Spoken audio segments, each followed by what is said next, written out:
Hello everyone, मेरा नाम है डॉक्टर सोनल दुबे और मैं एक ऑब्स्टेट्रिशियन गायनेकोलॉजिस्ट और एक वर्किंग फर्टिलिटी एक्सपर्ट हूँ।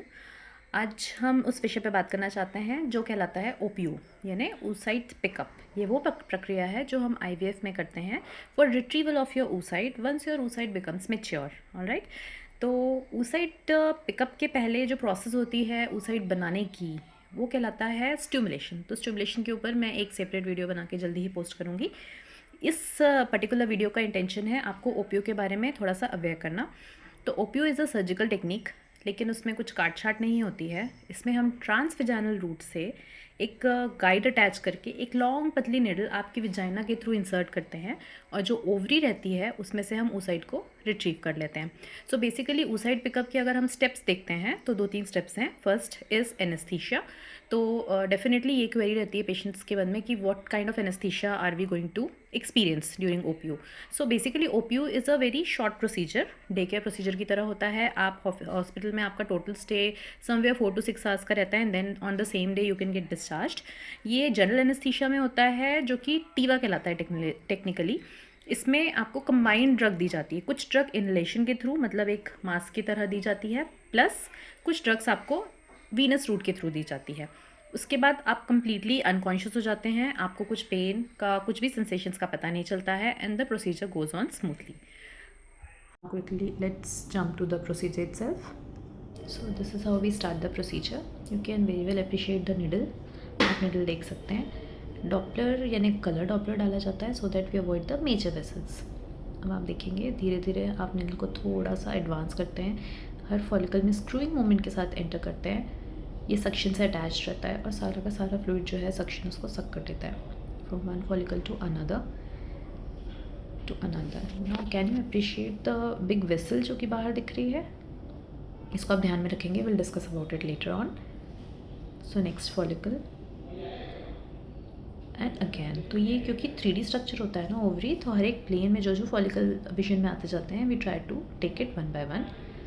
Multiple puncturing of ovaries avoided so that the bleeding का ये टेंडेंसी बहुत बहुत मिनिमाइज हो जाती है इस प्रोसेस से।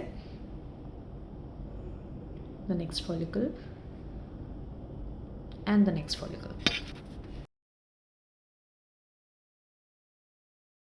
सो ये अभी अभी आपने देखा कि हमारी टेक्निक क्या होती है पिकअप की, हम पिकअप कैसे करते हैं। Now what complications you can expect. So basically as with any procedure जो भी एनेस्थीसिया के कॉम्प्लिकेशंस हो सकते हैं, जो एक बेसलाइन रिस्क होता है जो किसी भी पेशेंट के लिए होता है जो टेबल पे लेटे, वो रिस्क तो रहेगा। Apart from that as such pickup is not a very challenging procedure. जो माइनर कॉम्प्लिकेशंस है जो हम एक्सपेक्ट कर सकते हैं, जो कॉमन कॉम्प्लिकेशंस हैं, वो है स्पॉटिंग होना, क्योंकि जब हम वजाइना से प्रिक करते हैं उस जगह पे जो प्रिक की ब्लीडिंग है which is just like spotting, थोड़ा सा स्पॉटिंग होगी, वो भी आप एक्सपेक्ट कर सकते हो फॉर 6 to 12 आवर्स में भी थोड़ा बहुत स्पॉटिंग हो, और मैंडेटरीली सबको होती है ऐसा नहीं है, and it is a very minor side effect आप समझ सकते हैं प्रोसीजर का। कुछ लाइफ थ्रेटनिंग नहीं होता, कुछ बहुत ज़्यादा डिफिकल्ट टू टैकल नहीं होता है ना। मेजर कॉम्प्लिकेशंस पिकअप्स में भी होते हैं। One of the major complication is, जैसे आपने वीडियो में देखा, एक बहुत बड़ी वेसल होती है जो कहलाती है इंटरनल इलियाक, जो ओवरी के जस्ट बाहर रहती है, लेटरल रहती है, मतलब आउटसाइड द ओवरी रहती है। वो वेसल पे अगर धोखे से प्रिक होता है तो that is a bigger vessel, तो उसके कारण अगर हैमरेज होता है तो वो हैमरेज थोड़ा सा ज़्यादा होता है, that could be a major haemorrhage. Second हो सकता है कि ब्लैडर में इंजरी होना, कभी कभी अगर ब्लैडर फुल है या बहुत एडहेयर्ड है तो उसमें हो सकता है। थर्ड, आसपास के कुछ माइनर वेसल्स या ऑर्गन्स में इंजरी होना, बट ये होने की संभावना तभी होती है जब बहुत ज़्यादा एडेशंस हो, ओवरी बहुत डिफिकल्ट हो पिकअप के लिए। Set that despite all these things, इस कॉम्प्लिकेशन का रेट बहुत कम है, और जो बहुत अच्छा एक्सपर्टाइज्ड है जिसने थोड़ी प्रैक्टिस जिसकी ज़्यादा है इस प्रोसीजर को किए हुए, जिसने नंबर ऑफ प्रोसीजर्स ज़्यादा किए हैं, with what I mean to say is with good technical hand, complication होने के रिस्क इज़ नियरली नेग्लिजिबल, मतलब it should be less than 1%। So please don't get afraid from this procedure, it's not very tricky or very difficult procedure. आप day care procedure की तरह उसको कर सकते हैं, इतना चिंता की बात नहीं होती है। रहा सवाल स्टिमुलेशन का, तो उसको मैं ज़रूर एक वीडियो बना के आपके साथ अपलोड करूँगी। Stay informed and I hope ये इसने आपकी कुछ क्वेरीज सॉल्व करी होगी। अगर आपको इससे रिलेटेड कुछ और क्वेरीज है तो आप मैसेज कर सकते हैं, I try to address it.